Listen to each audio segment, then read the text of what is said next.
Okay.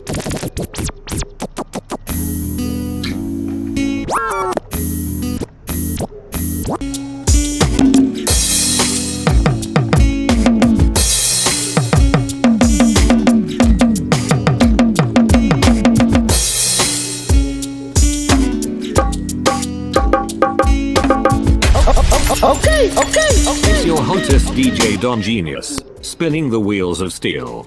So welcome on board again today, my wonderful viewers. So let's have a quick review of the virtual DJ effects and a host of features that we can use that are readily available for us, and let's see how we can gradually move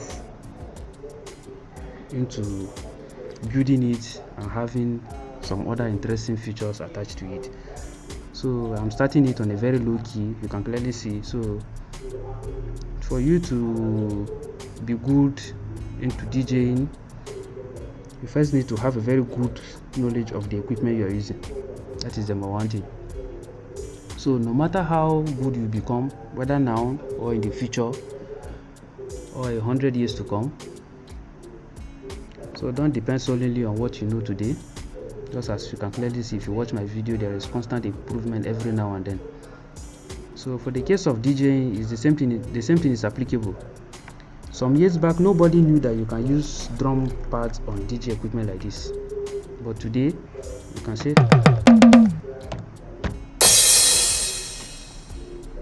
it's possible. How is it possible?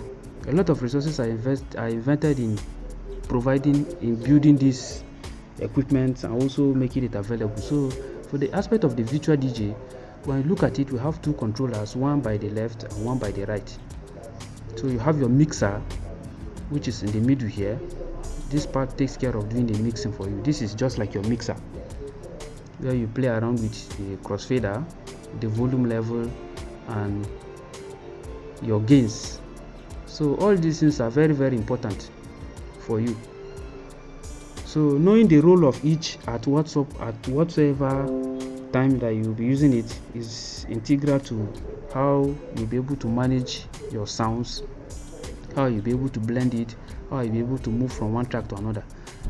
So for you to get to know this one is the pitch slider. This one takes care of adjusting the pitch, that means the speed of the song, so that, and it has a maximum range and a minimal range. So you also have this one too. This one is to jump the pitch. In the event where the song is not synchronizing well, you want to shift it a bit. These two buttons takes care of doing it either forward or backward for you. And the shortcut key for it is these arrow keys. They do that for you. If you use my mapping, that is what they are majorly used for. Then this one is to adjust the pitch, which I have my own. In my own case, I'm using this shift button with alternate key to either take it down, or with control and alternate key to take it up. Then you have your gain. What is the difference between this gain and this level and this crossfader? Wahala. Hey, all of them are volume now. Anyway, the most important thing there is they might look the same, but they are not the same. Yes, this one takes care of shifting your sound from one deck to another. If you take it to this side, it's for this deck. If you take it to this side, it's for this deck. Just as you can clearly see the color, this is blue. Everything on this side here you will see is blue, which means the blue is attached to everything here. So when you shift it to this side, it means you are making the volume of the blue to be higher, and you are turning off that of the red. That is why if you are bringing it to this side, you see that the red is going down. That means the volume of the red is going down. Then this gain, this one is, there's what we call dB. That is the volume that is being generated from the equipment. That is the easiest way to describe this dB for you. That is the volume that is being generated by the equipment. So the higher the volume, the higher the dB. Just like the higher the sound that is available, that is being given out, that is what this dB is about. So you have to be careful when you are turning this dB on. Avoid the situation where it gets to this extreme. Because in sound generation, that means when sound are made up of cycles circle, and when this circle is being generated, this zigzag movement up and down, there is a 0 point up, there is a 0 point in between, there is +1 up and -1 down. So this concept of going up and coming down, that you are hearing this sound, which is a circle that's been generated in amplification. When you are amplifying this sound, the sound moves with this generation as it pushes the coil of the speaker forward and backward, just as the zigzag you are seeing. Let me pause this beating so that I'll show you what I'm talking about. When you look at the wave of this song now, these small pitch patches you are seeing, they are small circles that goes up and come down. This big one, it means whenever this sound is going to the speaker, it's going to hit the speaker very loud. That is why it's a heavy bass. That is why you are seeing this thick line up. So when it hits the speaker very loud, the force of the speaker will want to return the coil back to its original state, and returning the coil back to its original state, it might likely pass the original state backward a bit before it stabilizes, just like when when the vibration is going on. So when you turn on this dB too high, you have a situation where the amplifier is going to be overstretched during the process of the vibration, alongside with the capacitor and the transistor that is working along with it. Then you are going to be having some cracking sound. That is why some DJs, when they connect the equipment, they end up having some cracking sound.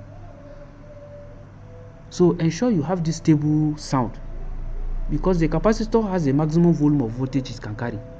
Sorry, I'm going into physics now, but I'm trying to explain this from the layman point of view, because so many people have watched a DJ mix. In short, the DJ is very good, but the unfortunate thing there is his sound is nothing to write home about, because I'm sure during the process of the mixing, he was not conscious of this red light. So even if he is conscious of this red light, at the point of the amplifier, the sound is going too high into the device that is recording it. So working along with this dB is very, very important. So when you learn it, it's going to really help you, so that you have a very good sound that your audience can enjoy while you are doing the mixing. So in doing this aspect is majorly for your volume, your maintenance of sound, and a host of other. We are not going to video aspect yet. Let's look at the audio. Then if you look at this particular point, you have this place that gives you an idea of your scratches. You have where you clone, you do a host of other things. We will not go into detail for this for now, since this video is not only about scratching. We are just having an overview too of the features that we have on the virtual DJ equipment. Then when it comes to this side, on both sides, just as I have talked about the aspect of the programming, where you have your global scope and your functional scope. So every function that is attached, you are seeing here, every function you are seeing on this blue piece, on this blue area, this is attached to this particular deck alone. So it means the function is restricted to this deck alone. Every function you see on this other side too is attached to this deck alone. That means in this aspect, every function is at an individual stage. That means it is not global, it is restricted. That means it's at the deck level. The functionalities are being attached to the deck level. So this crossfader, people use it a lot, but in my own case, I don't use a crossfader. The reason is very simple. When you have to be adjusting this one every now and then, if you are not careful, especially if you are dealing with an event where you are having a live mixing, you might end up misfiring. So I ensure I maintain this crossfader at my 50%. All I do is I play around with these volume faders. Look at them. So this one ensures you have your volume up or your volume down. The actual function for it is level, just as you can clearly see level 20%, level. So the level is the function that takes care of controlling this particular slider. Then the argument, which is the variable that is being attached, that is flexible, is the 20%, 30%, whatever percent you have. So when you come to this side, which is the same thing you have on this side too, when you click on this particular point, you have your effect. This point you have your big beat grid where it appears you are hitting the song continuously at a particular point and leaving it. You have your break where you are playing the song and you make it stop in a slow manner. So the break is also variable. The beat grid too is also variable. The backspin too is also variable. So all these functionalities are variable. So you can adjust how fast they repeat itself. Don't forget, since they are functions, in designing, most things that our computer does are repeated function, and those functions are attached to what we call loops. So virtually all these functions here are attached to loops. So they have what we call loops, that is repetition of a function. One function will execute itself over and over again. So what will determine how it will repeat itself continuously or how long it will go is you have adjustable features that are attached to it. That is what we call the variables, a container that allows you to put in an adjustable value to it, which will determine how long it will go and how it will react or how it will behave. Just the way you have your normal loop here. Look at it. You have your auto loop, your loop trigger, which as you adjust the value, it will determine how long it will repeat or how fast it will repeat. So all these functions are there for you. You have your hot queue where you set individual points on a particular song. The good thing about hot queue is it allows you to pick a particular point of your choice where you want the song to start. Maybe you can even put it for your intro and your outro or whatsoever. They are not only limited for starting of the song and ending of the song, but most people use it majorly for the purpose of this. So these functions, this effect are there. You have distort, echo, the filter, and a host of others. So your scratch DNA, this is what I used when I started this video, the scratch DNA. We are going to be looking at everything in detail. So in order not to prolong this video, let's pause here. We'll look at our subsequent, we'll look at more details on how we are going to be blending and growing along with it. Just as I've said, no matter how good you are, you must always keep a date on your equipment, knowing what changes have been improved or what you need and what you don't need at a particular point in time. You cannot mix all these effects. You will see a lot of videos on people saying mix this, or you see video. I've gotten a lot of questions, people asking me, I need scratch, I want to know how to scratch while mixing. All these things we'll get to see how it is being done. All you need to do is just keep a date as I continue to give you more and more. So thank you very much for being there. Let's continue from, don't forget to keep a date and check that link as I continue to update it, that I've promised you. More will be coming your way, and thank you for being there.